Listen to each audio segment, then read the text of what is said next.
Good morning, everyone. Welcome to our webinar focused on SFDR. I'm super excited to get into this discussion today. By way of introduction, my name is Genja. I'm the commercial lead for the UK and Nordic markets at Novata. To really set the scene and give you some context of the discussion, I want to use a saying or a quote that I've heard before.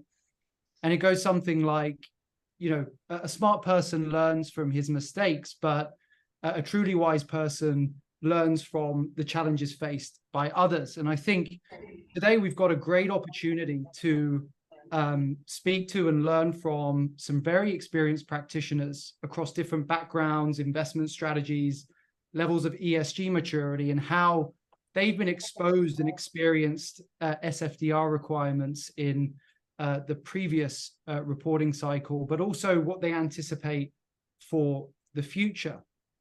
So I really want to get into the details in this discussion and ultimately try to extract value as to what we can learn from this and apply that into the future. Hopefully that should help the GP and investment community. And in terms of how we're going to approach the discussion, it's going to be two broad sections. So first, we're going to focus on key challenges and learnings from the last reporting cycle. And then we're going to move into what we can expect and anticipate from the future. If you have any questions, do put them in the chat. And in the last sort of 5 or 10 minutes of the webinar, we can get to those questions. Great. So why don't we start off with a very quick round of intros, and then we can get into the discussion. Phil, do you want to kick off? Yeah, thanks, Genja. And hi, everyone. So my name is Phil Davis. I'm the Director of ESG at Helios Investment Partners. We are a B Corp certified Africa-focused private equity firm, and I oversee ESG, climate, and development impact across all of our funds, but spend about 50% of my time working on our climate fund called CLEAR, which is an Article 9 fund. A bit of background on me: I was previously the head of sustainability for EMEA at the Carlyle Group, and prior to that was an ESG consultant at PwC for 11 years. But yeah, nice to speak to you all. Great. Alan, do you want to go? Sure, yeah. Hi, Genja. Hi, everyone. Yeah, I'm Alan O'Dea. I'm working with Beechbrook Capital. We're a European private debt fund manager.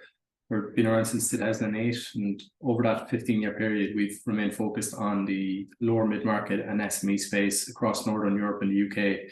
We have two distinct strategies. One is focused on direct lending to SMEs, and the other is sponsored back transactions where we're supporting PE-backed businesses, whether that's primary or secondary buyouts or expansion capital for incumbent PEs. The reason I say that is because both of those type of strategies, including a private debt fund, all have their own challenges and nuances in terms of ESG reporting. Me, myself, I work in the investment team. I'm part of the ESG committee here at Beechbrook.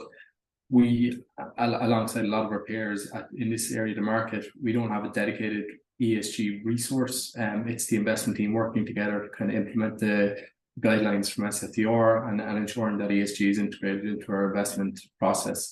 So again, I can speak to those challenges and how we've kind of transitioned over the last number of years. We're currently, up until last year, been complying with Article 6. We're now undertaking to comply with Article 8 for European funds, so I can give again some insight into how that transition is going and what we expect in the future.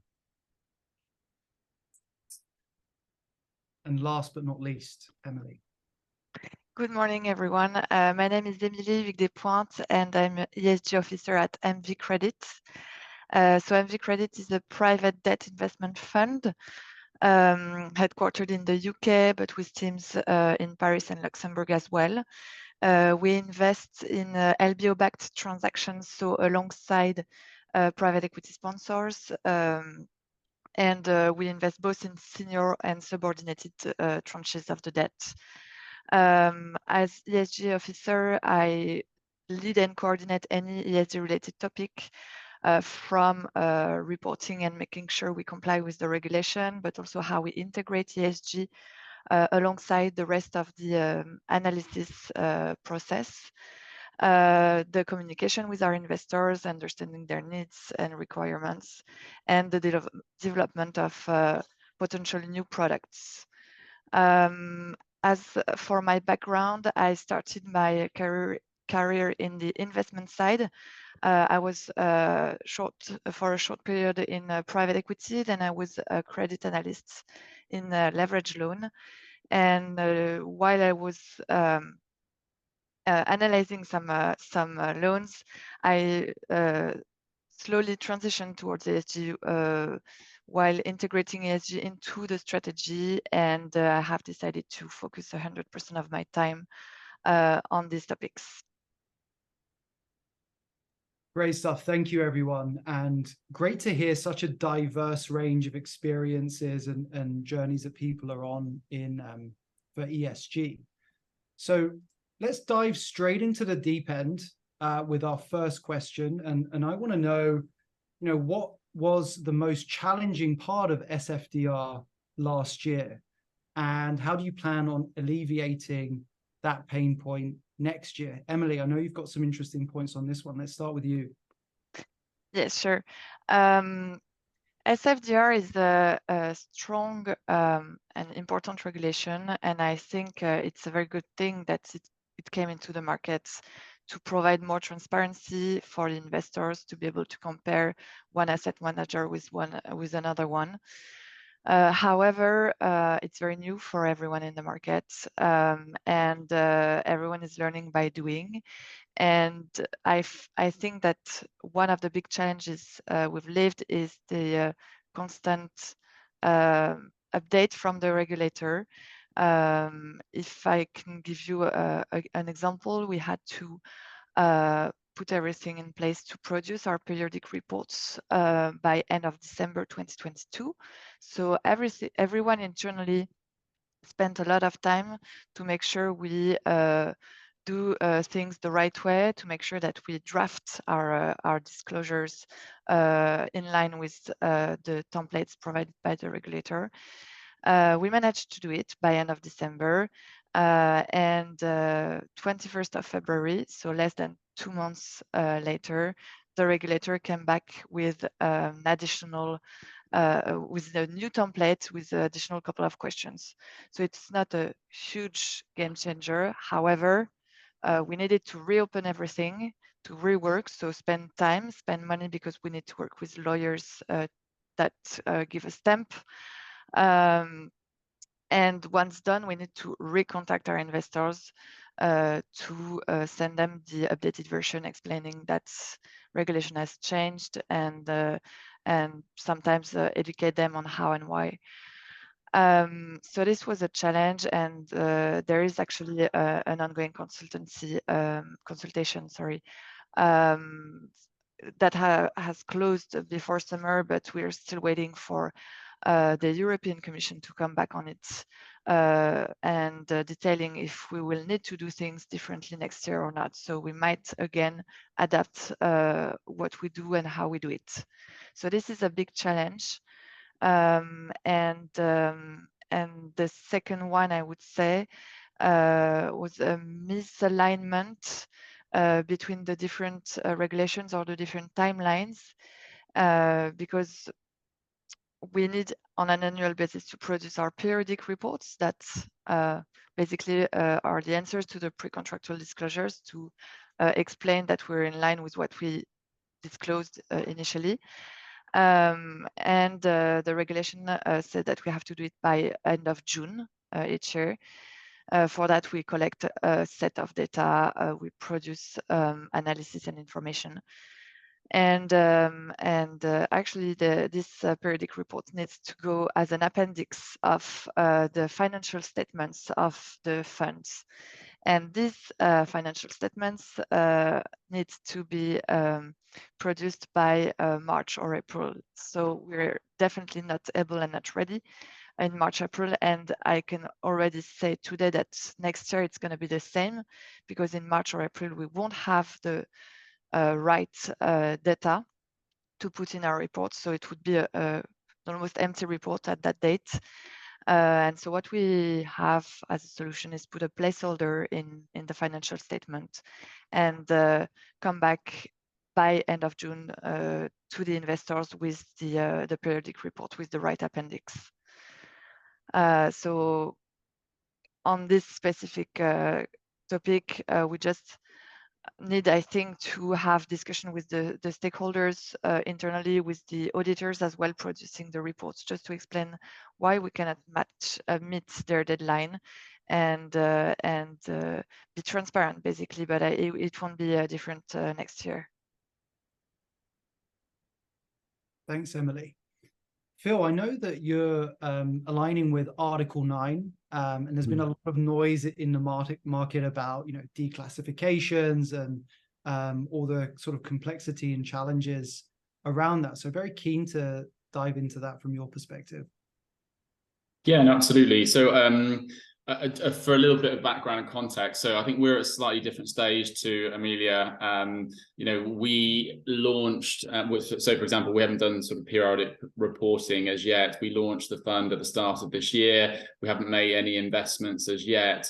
So the main focus has been around preparing sort of regulatory technical standards, website disclosures, and really thinking about sort of the process in which we're going to, you know, ensure that we've got a rigorous assessment process for ensuring compliance against sustainability objectives that we've defined, and how we think about sort of, you know, doing no significant harm.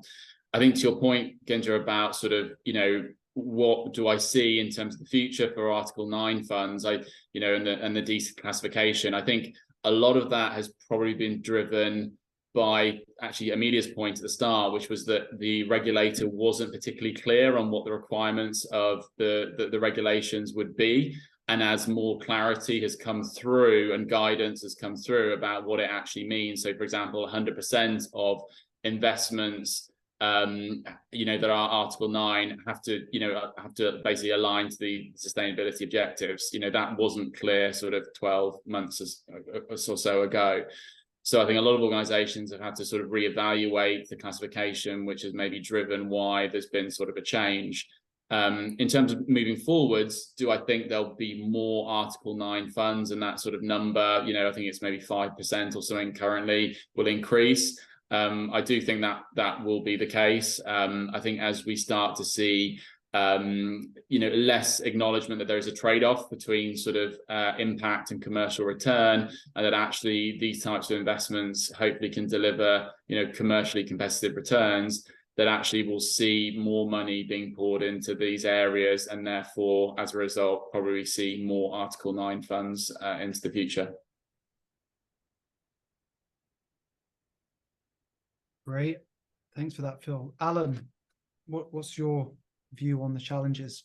Yeah, so as I mentioned at the start, we've been complying with Article 6 up to last year. And I think one of the reasons what was holding us back moving to Article 8 was the original transparency within the 2019 regulation, particularly around promotion of environmental and social characteristics.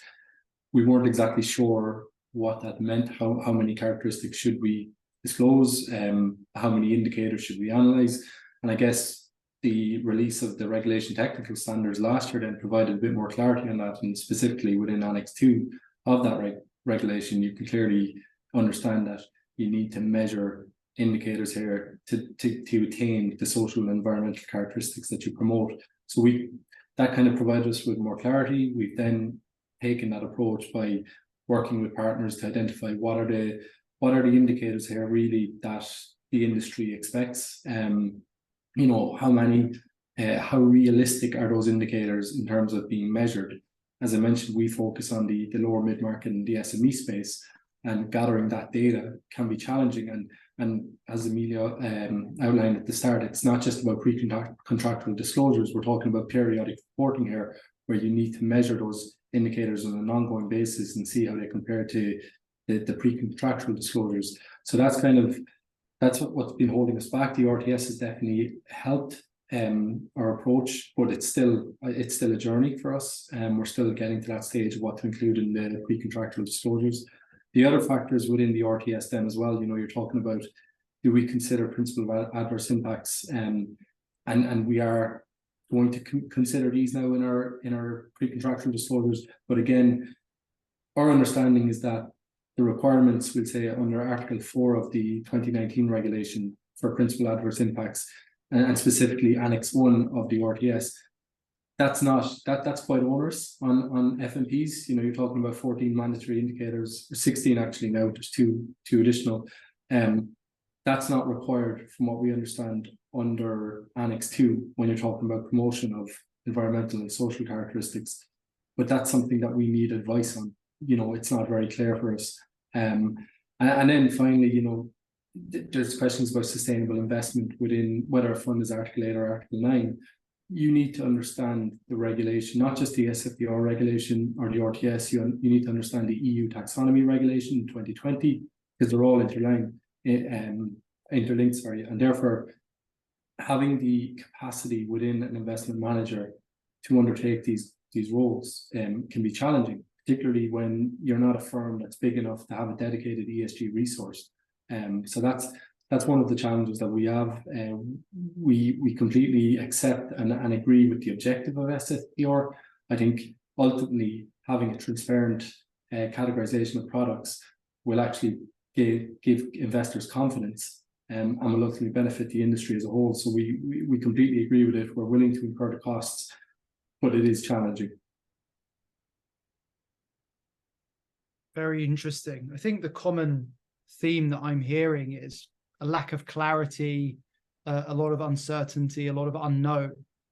And I wonder, have any of you leaned on consultants, expert advisors to guide you through that process? How helpful was that? What were the kind of challenges or positive aspects of using consultants if you have used them? I can start if you want.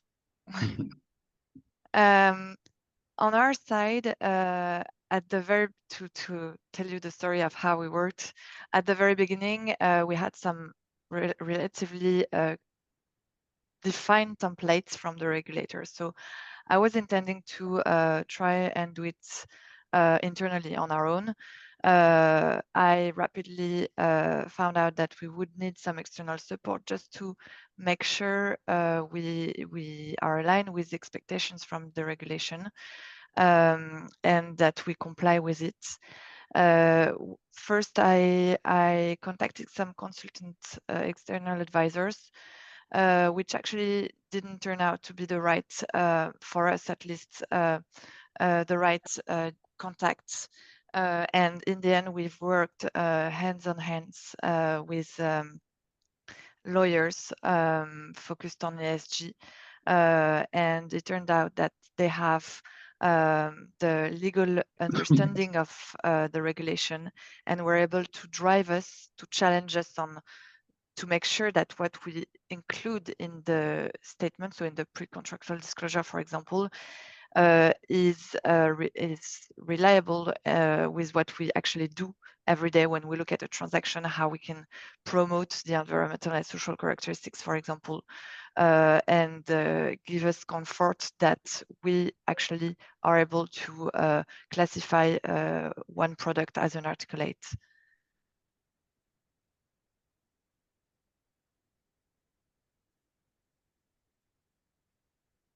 Yeah, from our perspective, similar to Neil, we looked at undertaking this transition ourselves internally, and reading the regulation, trying to understand it. As I mentioned earlier, it was proving difficult. There's not definitions within the regulation around environmental or social characteristics, how many, etc. should you measure, those kind of items. We weren't sure, so we are working with outside advisors to kind of understand more in general what's the market benchmark for this approach, obviously, so that we're not completely deviating from that. Obviously, the lawyers are involved. We need to ensure that our pre-contractual disclosures are adequate and comply with the regulation. And I think something that we will need to undertake as well is to work with a data provider or data collector in the future for gathering this data from the SMEs, because I envisage that to be a challenge, particularly if we want to comply accurately with the Article 8. So I think using external consultants to assist with that approach will be something we'll undertake in the future. And I think just from my perspective, so we use lawyers to help us to prepare the disclosures. And we have an external climate advisor, Diana Fox-Carney, who has been certainly supporting me on the development of our sort of climate impact assessment process and defining our sort of sustainability objectives. We've sort of built internal capacity to be able to sort of do the majority of the climate impact work internally. However, we do expect there'll be situations where, you know, we'll look to bring in external consultants to provide specific capability or skills, or where we see particular sort of information or data gaps that we need to close. I think in terms of we'll utilize consultants definitely in relation to sort of the do no significant harm requirements, you know, and ensuring that, you know, all potential investments sort of meet the minimum governance standards. We've got quite an established and robust ESG due diligence process at Helios, but, you know, we're going to sort of look to further enhance that in order to sort of ensure SFDR compliance. And I think in terms of the sort of data collection and reporting aspects, you know, we plan to utilize a sort of, you know, third-party online tool to help us to do that. Which I think, you know, will help us sort of, you know, collect data on the principal adverse indicators, as well as sort of thinking about, you know, how we manage risks and value creation as well.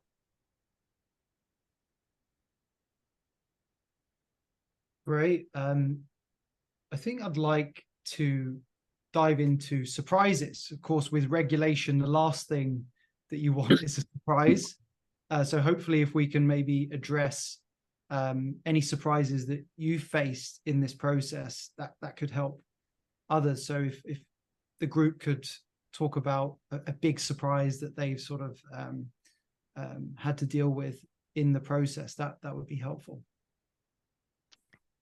I think the challenges we've mentioned, all of us at the beginning, are the surprises, and by definition, a challenge is usually a surprise.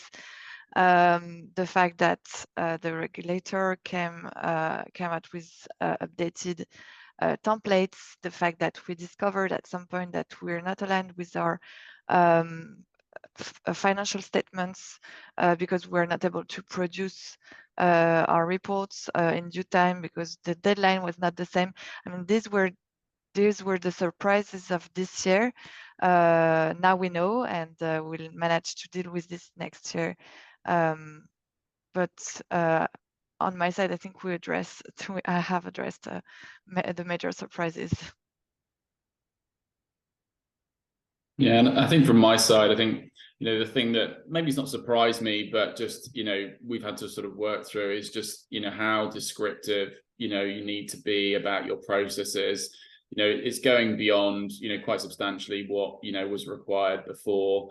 And, you know, it does take a lot of thinking. So, you know, don't underestimate, I would say, the sort of time involved in doing that. Yeah, I'd echo both of those views, you know, and particularly after December 2022, you know, for example, when Article 7, came into effect, where product disclosures around principal adverse impacts, I guess, where if you refer to Annex 1 of the RTS, I mentioned it earlier, it's quite onerous. I think the requirements set out in that, you know, and it's reference periods going back potentially 5 years, and then you need to identify exactly the measures you're going to take over the next 12 months. I think that's quite onerous on a business at an entity level, and never mind on a product level. And therefore, for us, one of the surprises or the challenges we potentially envisage is that while we are an FMP with less than 500 people and can opt out disclosing at entity level under Article 4 for principal adverse impacts, our investors, who are primarily institutional investors, these LPs will be organizations that are greater than 500 staff, and therefore will need to comply with this specific article. And there's a potential information gap there then, where they're trying to aggregate the data from each product, i.e. us as an investment manager, but it's simply not available because we're not able to comply with that. So that gap was something that was a surprise and a challenge in the same sense. And then particularly nuanced for us, again, as a private debt fund manager working within the SME space, where we back private equity businesses, we are, to an extent, because we're not the owners of that business, we are dependent on the private equity manager to collate this data and to comply with the regulation. And to be fair, the majority of private equity firms across Northern Europe are complying with SFDR, at least from an Article 8 or Article 9 perspective, so that makes our job easier. But a risk will be where a PE house is not complying with that, and then trying to get that data working around the PE as the owner, that can be a challenge. and where we have a direct lending strategy working directly with the management teams of these SMEs, the surprise will be on their side, because the level of data that's required to comply, particularly with Article 8, it's going to be onerous. And we need to really work closely with the management teams, educate them on what's required, use the assistance of external parties if necessary and where necessary. So that surprise will be on the borrowers, but it will ultimately be a challenge for us as well.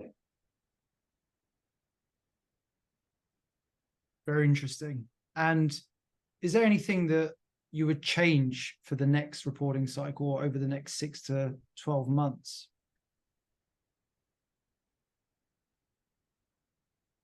In terms of specifically as to how you would approach SFDR?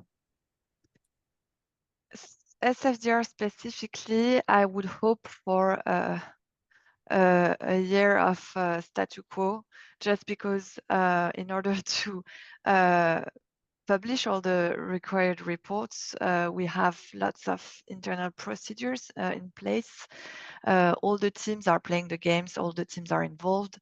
Obviously, we need to onboard all the portfolio companies as well.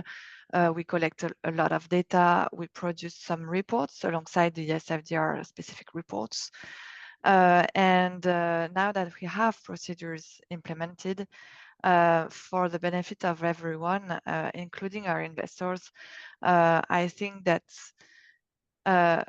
second year with the same approach would be good for us to reinforce what we are already doing, make sure we do it correctly, and continue to have also an ESG approach alongside the SFDR requirements, because the periodic reports we have to produce, it's like brings transparency, because the template is the same for everyone. But I don't know if you had the opportunity to read one. It's not very nice to read reports, lots of wording, and so we want to continue produce our own internal ESG report, which contains actually more details, tables, colors, graphs, reader friendly for our investors, I guess. And I think from my perspective,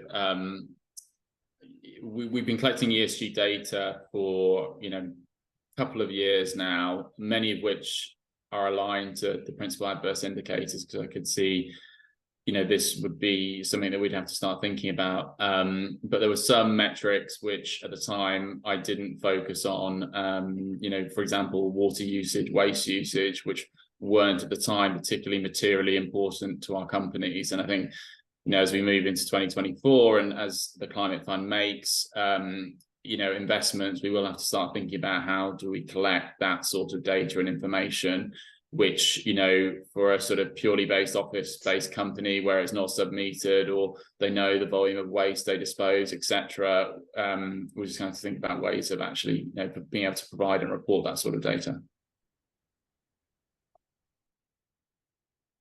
I mean, I think you might be disappointed. I think there's an updated RTS2 recommendations coming out next year, so I expect that to change again. But no, I think for us as well, similar, I think around some of what I referenced earlier, the definitions within the promotion of environmental and social characteristics, I think more clarity on that. We're getting there now. We'll probably be at that stage with the help of external consultants. But if the EU want all financial market participants to improve their reporting and categorize as Article 8 or Article 9, I think they need to produce relevant information that clearly defines what's required, and that's what's missing at the moment. So that's something, I guess, that we wish for the market as a whole, really, more than just us specifically. Sounds like the change that would be requested is probably to reduce the amount of change that's taking place, ironically. So let's move on to the future of SFDR, and where people see SFDR moving. There's, for example, there's been less than 5% or so funds registered as Article 9. Do you see this changing in terms of how people are classifying their funds? Are there going to be more, Article 9 funds, or, people going to just settle on Article 8? Curious to explore that a bit more. I think, Genjo, as I mentioned earlier, as an Article 9 fund, I do personally think we will start to see more of these, especially as the types of underlying investments become more commercially viable. The use case gets proven. Hopefully the first funds start to demonstrate, commercially competitive returns. That's something that we're certainly aiming for, and not looking to sort of trade off, impact and return. And also, I don't think some of this is too far away as well, depending on the type of investments you're looking to make. And I'm sure most funds will probably have, a little bit of diversification in terms of things that are, pretty strong from a sort of commercial perspective, and those where maybe there's a slight uncertainty, but strong tailwinds that would suggest that actually those can deliver strong commercial returns for investors. Yeah, I likewise, I think we will. I appreciate we did see a declassification of Article 9 funds following the release of the RTS last year, but the methodology and requirements set out in the various annexes specifically for Article 9, I think they are pretty clear now, and I think it will encourage a lot of funds to adopt these measures and be confident then in categorizing their funds as Article 9. It doesn't necessarily reduce the investable universe for these funds. There's various, you can abide by the various conditions within Article 9 without necessarily contracting your universe. So I think that will benefit managers, that methodology that's laid out, particularly in Annex 3 of the RTS. So it's something that we are looking at. We'll get to Article 8 first, but I envisage just definitely, trying to determine if we can meet the practical requirements of Article 9 in the future. I have a slightly different read and approach on that. I think 12 to 20 months ago, Article 9 was on every investor's lips. They were all pushing for asset managers to have Article 9 products, and it was a strong focus. And then with this wave of declassification, the end of 2022, I think everyone just stepped back and waited for more clarification from the regulator. And I agree with you, Alan. We have now some clarified guidelines. However, when I speak with investors, I think that the focus on the classification itself is less strong than it used to be. It might be only temporary, just before everyone starts again. But my feeling and first of all, my opinion was that I prefer to build a very strong Article 8 with a dedicated angle, and that could potentially meet the Article 9's requirements.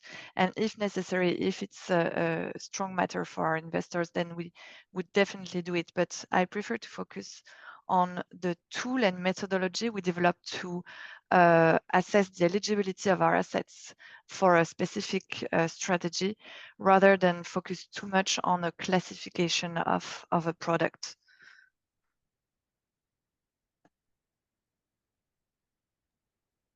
Thanks for that, Emily. I'm conscious of the time, and I've seen a lot of questions come through, so I do want to get to the questions from the audience. So if we can wrap up with a piece of advice to someone who's building a new process for SFDR for the first time. Yeah, maybe I can give a view on that as something that we've gone through just recently. So I think from our perspective, the strategy was very much defined and set up to be an impact one. So Article 9 was something that was quite clear to us in terms of that's something that we were looking to aspire to sort of deliver against. And we were looking to market to sort of European-based investors, so we knew we would be caught by SFDR. I think for us, we did spend quite a lot of time, really carefully thinking about what were the sustainability objectives that we were looking to deliver against. And I think, that is certainly a good starting point, because in some ways that drives, everything else. For us, it was around sort of climate mitigation, so avoided emissions. And the second one was around adaptation, so increasing climate resilience to sectors and populations in Africa.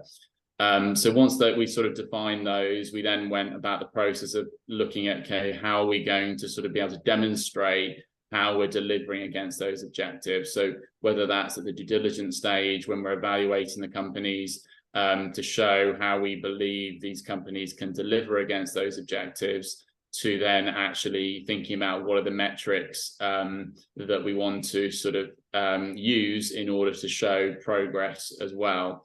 So that was kind of the sort of next aspect.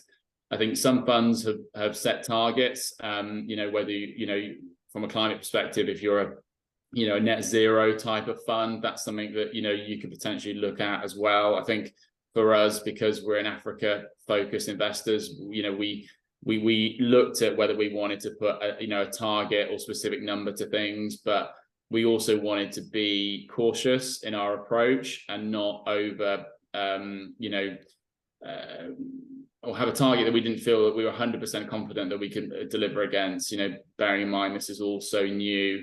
So we've been cautious, and when we've sat down and talked to investors about that, they've kind of understood why we're taking that approach. However, we describe ourselves as being Paris aligned. What we want to do is help countries in Africa that have national determined contributions, carbon reduction, decarbonization plans, to help them to deliver against that by building businesses that can do that. So yeah, that's kind of the approach that we've taken. And obviously out of all of that has come, thinking around do no significant harm, and how we're going to sort of meet the sort of governance requirements that SFDR requires as well. And then obviously, the disclosures themselves, as I mentioned, working with the law firm to sort of show how we're going to sort of, sort of communicate that both to the regulator, but also to investors moving forward.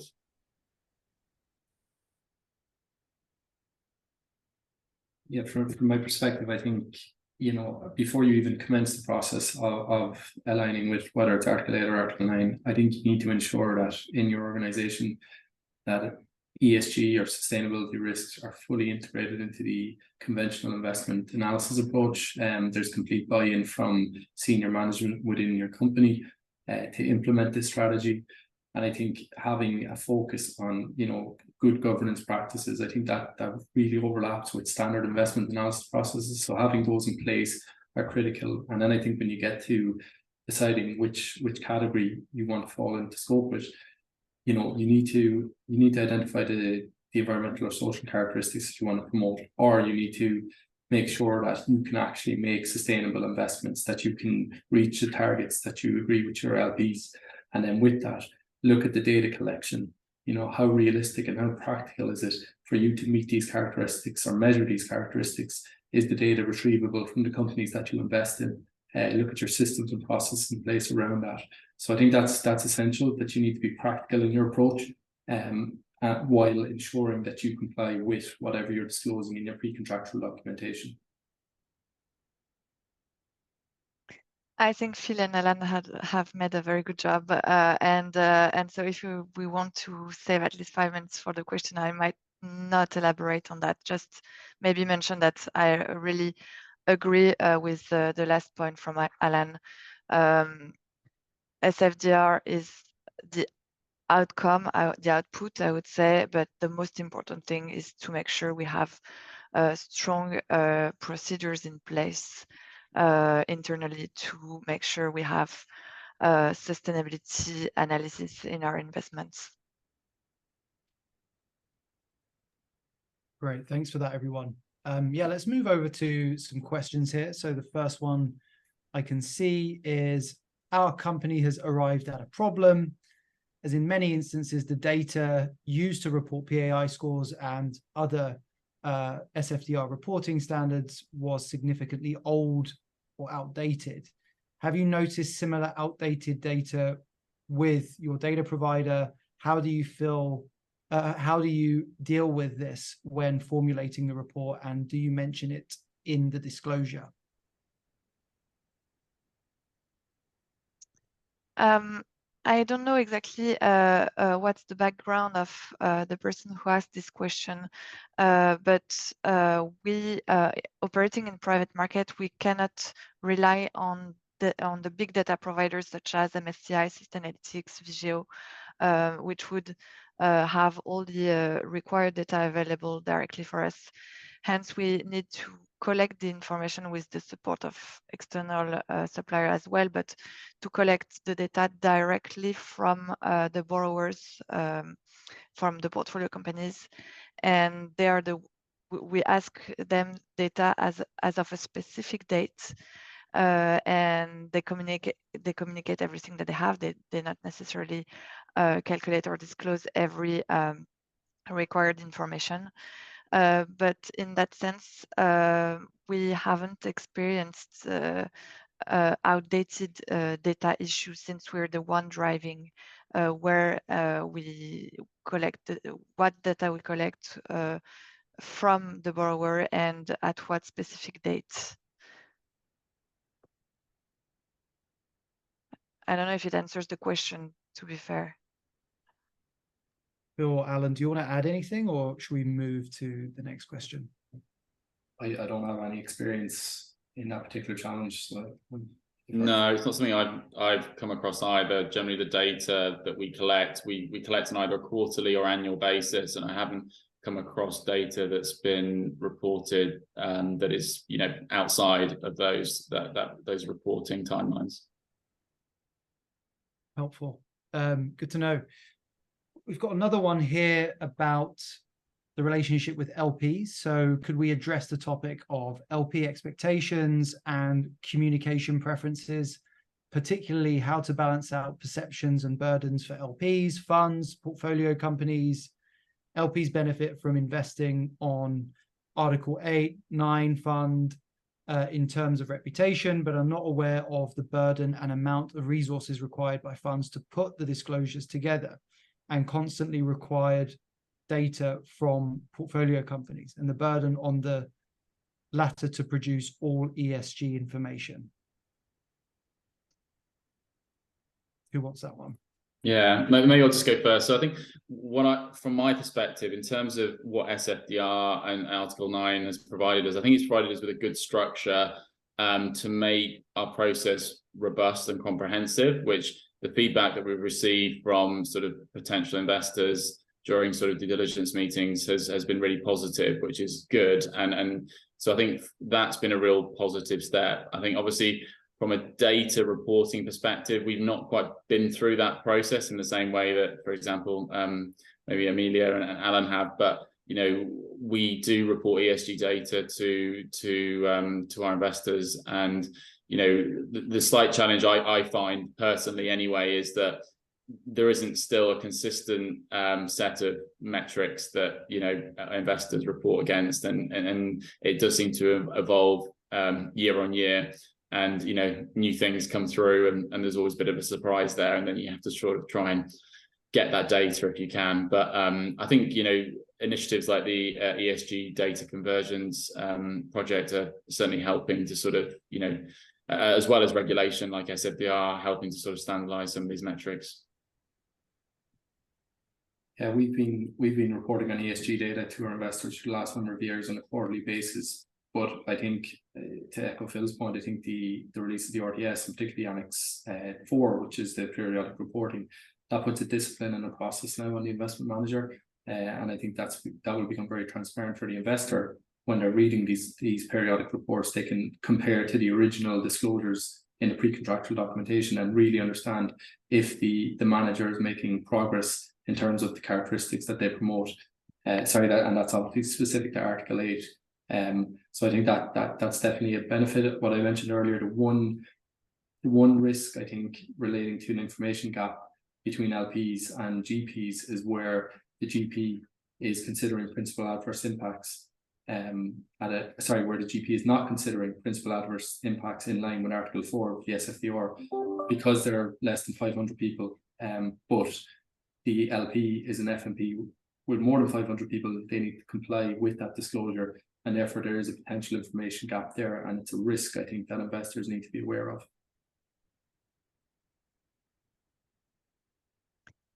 Yes, I agree with what you said, Alan.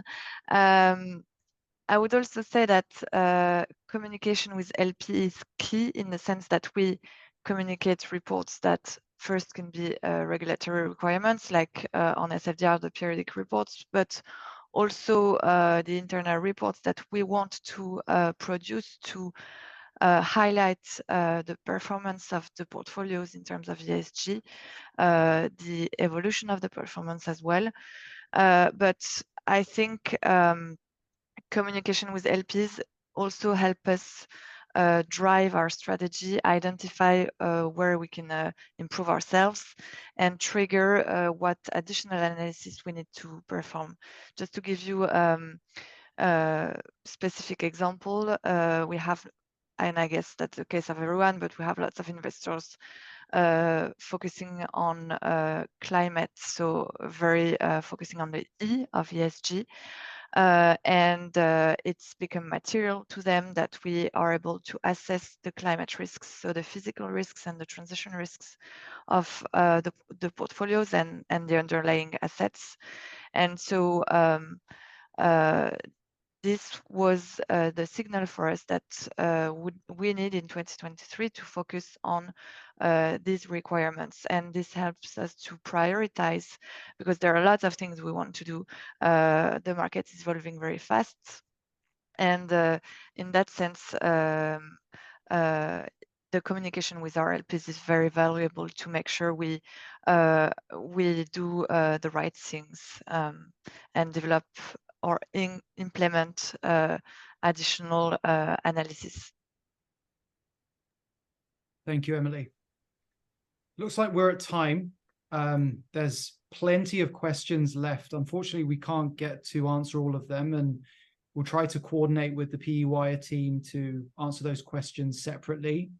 I want to say thanks to all the panelists for taking the time today to share their insights, their learnings, and hopefully we're all a little bit wiser for SFDR next time around. So thank you everyone for joining today.